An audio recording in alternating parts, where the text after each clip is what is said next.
Hello good morning students. आज class 12 में आपके बायोलॉजी विषय में जो है लैक ओपेरान की क्रियाविधि पढ़ेंगे, क्योंकि आप लोगों ने इसके पहले लैक ओपेरान की संरचना और लैक ओपेरान के बारे में जान चुके हो। तो सबसे पहले हम बात कर लेते हैं थोड़ा लैक ओपेरान के बारे में, जिसमें आप लोगों ने पढ़ा था कि लैक ओपेरान क्या होते हैं। आपने पढ़ा था कि डीएनए जो सूत्री संरचना होती है, डीएनए अणु की संरचना पर कुछ जीनी तथा गैर जीनी खंड होते हैं, और ये जीनी तथा गैर जीनी खंडों को जब लैक्टोज मिल जाता है वातावरण से, तो लैक्टोज मिलने के कारण ये गैर जीनी खंड जो हैं लैक्टोज मिलने पर सक्रिय हो जाते हैं, और सक्रिय होकर के लैक्टोज का उपापचय करते हैं और जिससे जीवाणु को ऊर्जा प्रदान करते हैं। तो लैक्टोज के उपापचय के लिए इनको 3 प्रकार की प्रोटीन यानी कि 3 प्रकार के एंजाइम्स की जरूरत होती है। वो एंजाइम्स कौन कौन से? बीटा गैलेक्टोसिडेस, दूसरा परमीएस, और तीसरा था ट्रांसएसिटिलेस यानी ट्रांस एसिटिलेस। ये 3 एंजाइम्स की जरूरत पड़ती है, इतना आप लोगों ने पहले जाना था। तो उसी आधार पर हम इसकी आज क्रियाविधि देखते हैं, किस प्रकार से ये लैक्टोज का उपापचय करता है और लैक्टोज के उपापचय करके ऊर्जा प्रदान करता है। तो आइए देखते हैं। कुछ थ्योरी लिखी गई है और कुछ चित्र। तो थ्योरी और चित्र दोनों को एक साथ में इंप्लीमेंट करके आप कुछ समझते हैं। आप लोग समझने का प्रयास करिए। देखिए, सबसे पहले आप लोगों ने इस संरचना में ये डीएनए खंड बनाया गया है। डीएनए स्टैंडर्ड यानी डीएनए की सूत्री संरचना है, जिसमें आप लोग, क्योंकि ये लैक ओपेरान इस संरचना में, जैसे आपने लैक ओपेरान की संरचना देखी थी, तो सेम उसी प्रकार ये लैक ओपेरान की संरचना बनी हुई है, जिसमें आप लोगों ने देखा था कि लैक ओपेरान में संरचनात्मक जीन्स होते हैं। इसके अतिरिक्त कुछ कंट्रोलर यानी कुछ नियंत्रित साइट पर जीन्स होते हैं, उपखंड में विभाजित होते हैं, जिसमें लैक आर यानी लैक रेगुलेटर एक खंड, दूसरा लैक पी प्रमोटर और तीसरा लैक ऑपरेटर। ये यहाँ पर ये कंट्रोल साइट है। इसके अतिरिक्त स्ट्रक्चरल जीन यानी संरचनात्मक gene lac Z, lac Y और लैक ए। इस प्रकार आपने लैक ओपेरान की संरचना में देखा था, परंतु यहाँ पर कुछ और संरचना दिखाई दे रही है, जो कि हम थ्योरी और चित्र से आसानी से समझते हैं। सबसे पहले लिखा गया है कि लैक आर, आर से तात्पर्य है लैक रेगुलेटर खंड। कौन सा खंड? लैक रेगुलेटर खंड। जीन के नियंत्रण में 36 अमीनो अम्ल इकाइयों की बनी लैक निरोधक प्रोटीन का संश्लेषण होता है। जब तक जीवाणु को ग्लूकोज उपलब्ध रहता है, तब तक लैक निरोधक प्रोटीन लैक ओ खंड से जुड़ी रहती है। तो आइए देखते हैं। जैसे आपने देखा सबसे पहले कि लैक आर खंड से 36 अमीनो अम्ल इकाइयों की बनी लैक निरोधक प्रोटीन का संश्लेषण होता है। तो सबसे पहले आप देखिए, यहां पर ये डीएनए खंड है, और इस डीएनए खंड से क्या होता है? ट्रांसक्रिप्शन होता है, यानी कि अनुलेखन की प्रक्रिया होती है। आपने पढ़ा है डीएनए से मैसेंजर आरएनए का बनना अनुलेखन प्रक्रिया द्वारा होता है, क्योंकि आपने अनुलेखन भी पढ़ चुके हो। और मैसेंजर आरएनए पर अनुलेखित सूचनाएं अंकित सूचनाओं द्वारा या अनुलेखित सूचनाओं द्वारा प्रोटीन का निर्माण ट्रांसलेशन प्रक्रिया द्वारा होता है, यानी कि अनुवादन प्रक्रिया द्वारा होता है। तो सबसे पहला कि डीएनए खंड से ट्रांसक्रिप्शन होता है, और ट्रांसक्रिप्शन द्वारा मैसेंजर आरएनए। देखिए, ये डीएनए खंड था, ये डीएनए की संरचना है। इस डीएनए की संरचना द्वारा ट्रांसक्रिप्शन होता है और इस ट्रांसक्रिप्शन द्वारा मैसेंजर आरएनए संदेश वाहक आरएनए का निर्माण होता है और इस संदेश वाहक आरएनए पर अनुलेखित सूचनाएं जो है वो ट्रांसलेशन द्वारा प्रोटीन का निर्माण करती हैं। यानी ये प्रोटीन की संरचना है। लिखा है लैक रिप्रेशर प्रोटीन, यानी कि लैक निरोधक प्रोटीन। कैसी प्रोटीन? लैक निरोधक प्रोटीन। निरोधक का मतलब है बाधा बनने वाली प्रोटीन, बैरियर का काम करने वाली प्रोटीन। अब आपने अगली लाइन पढ़ी थी थ्योरी में कि जब तक जीवाणु को ग्लूकोज उपलब्ध रहता है तब तक लैक निरोधक प्रोटीन लैक ओ खंड से जुड़ी रहती है। तो देखिए कि ये जो लैक निरोधक प्रोटीन यानी कि लैक रिप्रेशर प्रोटीन ट्रांसलेशन प्रक्रिया द्वारा बनी, यही प्रोटीन डीएनए के ओपेरान संरचना में लैक ओ खंड यानी कि लैक ऑपरेटर खंड में जुड़ी रहती है। वो भी कब तक? जब तक इसको ग्लूकोज मिलता रहता है। यानी कि यही प्रोटीन इस खंड से देखिए लैक ओ खंड से जुड़ी हुई है और कब तक जुड़ी रहती है? जब तक इसको ग्लूकोज मिलता रहता है, यानी जीवाणु को ग्लूकोज मिलता रहता है। तो इतना आप समझ पाए कि डीएनए से ट्रांसक्रिप्शन होता है, अनुलेखन, जिससे मैसेंजर आरएनए बनता है और मैसेंजर आरएनए का जो है ट्रांसलेशन होता है, अनुवादन द्वारा प्रोटीन बनती है और वही प्रोटीन जो है वो लैक निरोधक प्रोटीन कहलाती है। यानी यही लैक निरोधक प्रोटीन को जब तक ग्लूकोज मिलता रहता है और तब तक ये प्रोटीन लैक ओपेरान खंड से जुड़ी रहती है। अब देखिए क्या होता है आगे थ्योरी में, जैसा लिखा गया है कि अतः यह प्रोटीन लैक पी क्षेत्र से जुड़े आरएनए पॉलीमरेज एंजाइम को संरचनात्मक जीन तक पहुंचने से रोक देती है, जिससे लैक ओपेरान निष्क्रिय बना रहता है। तो आइए आप सबसे पहले यही चित्र में समझते हैं कि जो ये लैक निरोधक प्रोटीन ट्रांसलेशन द्वारा बनी थी, अनुवादन प्रक्रिया द्वारा, ये लैक निरोधक प्रोटीन ओपेरान के खंड ओ ऑपरेटर खंड से जुड़ी रहती है जब तक इसको वातावरण से ग्लूकोज मिलता रहता है और जिसके कारण खंड पी यानी कि लैक प्रमोटर खंड पर लगा हुआ आरएनए पॉलीमरेज एंजाइम, क्योंकि आरएनए पॉलीमरेज एंजाइम इस प्रक्रिया को उत्प्रेरित करता है, इसकी क्रियाविधि को उत्प्रेरित करता है।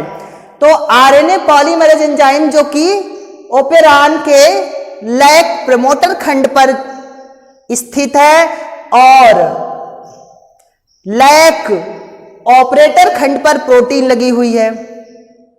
तो यह प्रोटीन जो है यहां पर बैरियर का काम करती है, अवरोधक का काम करती है, यानी कि मार्ग को रोक देती है। इस प्रोटीन के कारण RNA polymerase can not cross lac O खंड, यानी कि RNA polymerase cross lac O can not, इसको पार नहीं कर सकता है, क्योंकि RNA polymerase enzyme lac P खंड पर स्थित है और इसके आगे खंड लैक ओ ऑपरेटर खंड पर निरोधक प्रोटीन उपस्थित है और यह निरोधक प्रोटीन जो है इस आरएनए पॉलीमरेज एंजाइम को आगे नहीं बढ़ने देती है।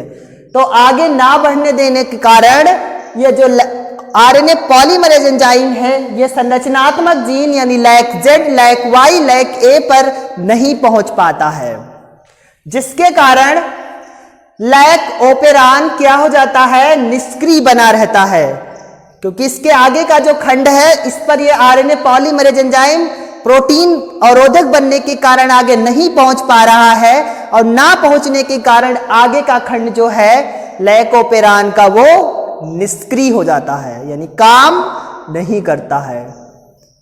और ये कब तक होता है? जब तक इसको प्रोटीन को वातावरण से ग्लूकोज मिलता रहता है, क्योंकि ग्लूकोज के कारण मिलने के कारण ही ये लैक निरोधक प्रोटीन ओपेरान खंड पर जुड़ी रहती है, और जुड़ी रहने के कारण ये आरएनए पॉलीमरेज के मार्ग को रोकती है, बैरियर का काम करती है, बाधा बनती है, जिसके कारण आरएनए पॉलीमरेज एंजाइम जो है स्ट्रक्चरल जीन यानी कि संरचनात्मक gene lac Z lac Y lac A पर नहीं पहुंच पाता है, और आरएनए पॉलीमरेज के संरचनात्मक जीन पर ना पहुंच पाने के कारण ओपेरान का जो खंड है आगे का ओपेरान जो है वो कैसा हो जाता है, ये वाला खंड निष्क्रिय हो जाता है।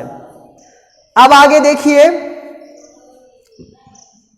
जब जीवाणु को वातावरण से लैक्टोज प्राप्त होती है तो लैक्टोज के अणु निरोधक प्रोटीन के अणुओं से जुड़कर इसे निष्क्रिय कर देते हैं। अब देखिए दूसरी कंडीशन क्या हो रही, लैक्टोज इन मीडियम, यानी वातावरण से इसी निरोधक यानी लैक रिप्रेसर प्रोटीन को वातावरण से लैक्टोज मिल जाता है, और लैक्टोज मिलने के कारण ये जो प्रोटीन लैक ओपेरान खंड पर लगी हुई थी, इससे जब ये यानी लैक्टोज का अणु जाकर के चिपकता है तब ये प्रोटीन क्या हो जाती है, स्वयं निष्क्रिय हो जाती है। जब वातावरण में यानी जब वातावरण से जीवाणु को क्या मिल जाता है, लैक्टोज मिल जाता है, और लैक्टोज मिलने के कारण ये प्रोटीन जो लैक ओपेरान खंड पर चिपकी हुई है आरएनए पॉलीमरेज एंजाइम के लिए बाधा का काम कर रही है, ये प्रोटीन निष्क्रिय हो जाती है, स्वयं बेकार हो जाती है। तो निष्क्रिय हो जाने के बाद क्या होता है, हाँ देखिए ये प्रोटीन देखो निष्क्रिय हो गई, और निष्क्रिय होने के बाद ये प्रोटीन सेपरेशन फ्रॉम लैक ओ, यानी कि सेपरेशन माने अलग हो जाती है, वियोग हो जाता है इस संरचना से, यानी लैक ओ खंड से इस प्रोटीन का वियोग होता है फ्रॉम लैक ओ, यानी कि लैक ऑपरेटर खंड से यही प्रोटीन यहां से अलग हो गई, पृथक हो गई, जिसके कारण क्या हुआ, ये मार्ग खुल जाएगा। अभी आगे देखिए थ्योरी में वही लिखा है कि जब जीवाणु को वातावरण से लैक्टोज प्राप्त होती है तो लैक्टोज के अणु निरोधक प्रोटीन के अणुओं से जुड़कर इसे निष्क्रिय कर देते हैं।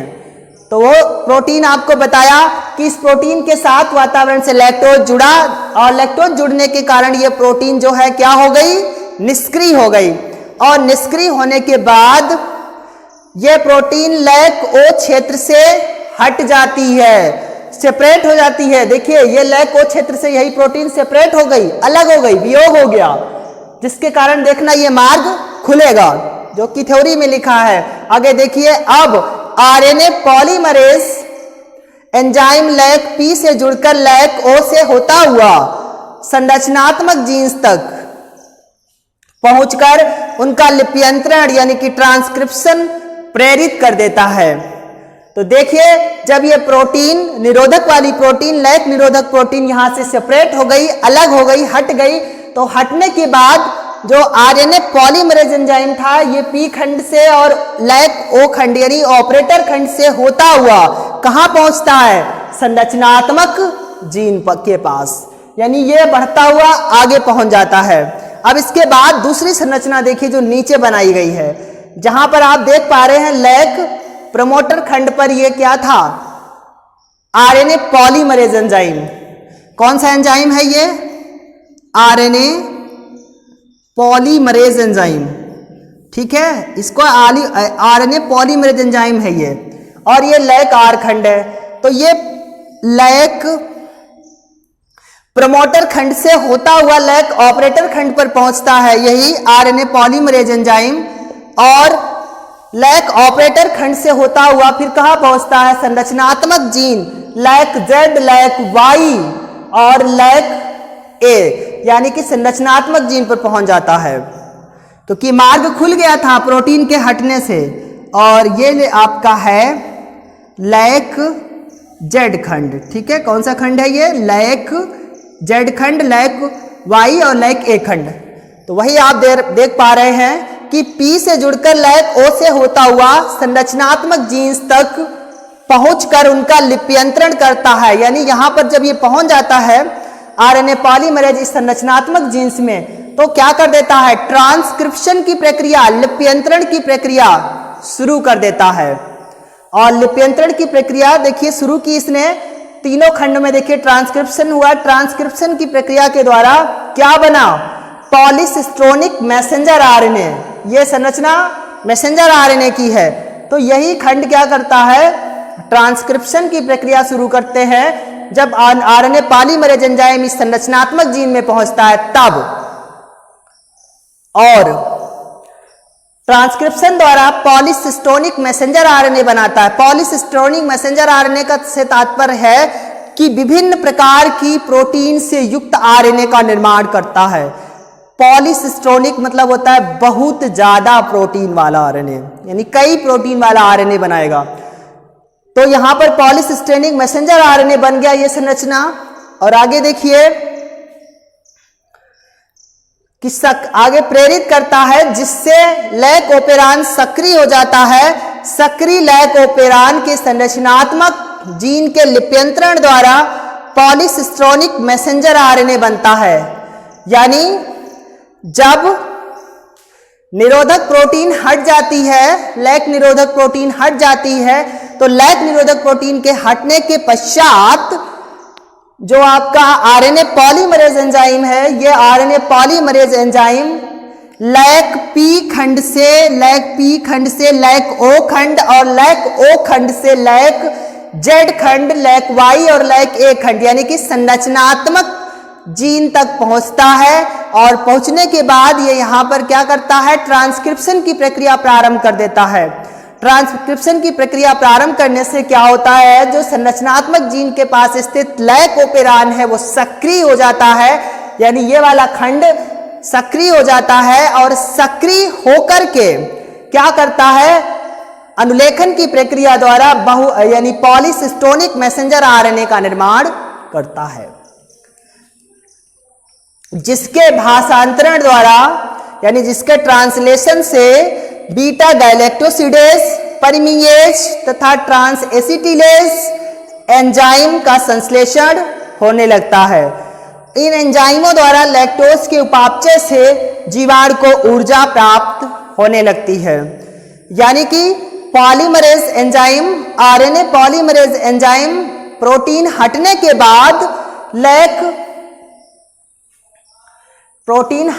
बाद लैक पी खंड से होता हुआ लैक ओ खंड और लैक ओ खंड से होता हुआ लैक जेड खंड, लैक वाई खंड, लैक ए खंड, यानी कि संरचनात्मक जीन तक पहुंचता है। और यहां पहुंचकर ये क्या करता है, ट्रांसक्रिप्शन की प्रक्रिया प्रारंभ कर देता है।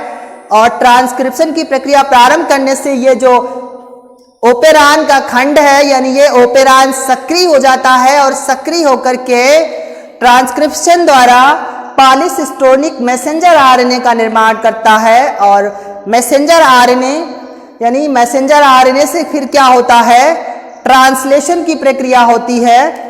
तो आप यहां पर लिखिए ट्रांसलेशन की प्रक्रिया। जैसे आपने यहां पर ट्रांसक्रिप्शन लिखा तो इस एरो में क्या हो रहा है, ट्रांसलेशन हो रहा है, ठीक है। तो ट्रांसलेशन यानी कि अनुवादन प्रक्रिया हो रही है। और अनुवादन प्रक्रिया के द्वारा यानी प्रोटीन का निर्माण या एंजाइम्स का निर्माण करता है। यानी कि ट्रांसलेशन प्रक्रिया करके एन बना है, ठीक है, आप समझ लेना, TRANS या ले TION ट्रांसलेशन। तो ट्रांसलेशन अनुवादन प्रक्रिया द्वारा क्या करता है, 3 प्रकार की प्रोटीन बनाता है, यानी कि 3 प्रकार के एंजाइम्स बनाता है। क्योंकि एंजाइम्स की प्रकृति प्रोटीन होती है, एंजाइम्स प्रोटीन के बने होते हैं। तो आप कहिए कि 3 प्रकार के एंजाइम्स बीटा गैलेक्टोसिडेज, परमीएज और ट्रांस एसिटिलेज एंजाइम्स बनाता है, जिससे क्या होता है, लैक्टोज का उपापचय होता है। क्योंकि यही 3 एंजाइम्स को आपको पता है लैक्टोज का उपापचय करते हैं, जिसके कारण जीवाणु को ऊर्जा की प्राप्ति होती है। तो जब ट्रांसलेशन द्वारा 3 एंजाइम्स बन जाते हैं और ये तीनों एंजाइम्स लैक्टोज का उपापचय प्रारंभ करते हैं और उपापचय करके जीवाणु को एनर्जी की प्राप्ति करने लगते हैं। तो ये था आपका लैक ओपेरान की क्रियाविधि और थ्योरी में इधर लिखा गया है। और आप चित्र ये अलग सा चित्र बनाया गया है, और यानी अलग अलग दोनों साफ सुथरे चित्र बनाना। यहाँ से प्रोसेस समझाई गई है, जब ये प्रोटीन हट जाती है, सेपरेट हो जाती है, उसके बाद की प्रोसेस इस चित्र में बनाया गया है। तो आप बहुत ही साफ और सुथरा चित्र बनाना, अपनी कॉपी पर इसको फेयर करना। आज के लिए बस इतना ही। आपको मिलते हैं अगले वीडियो में एक नए टॉपिक के साथ।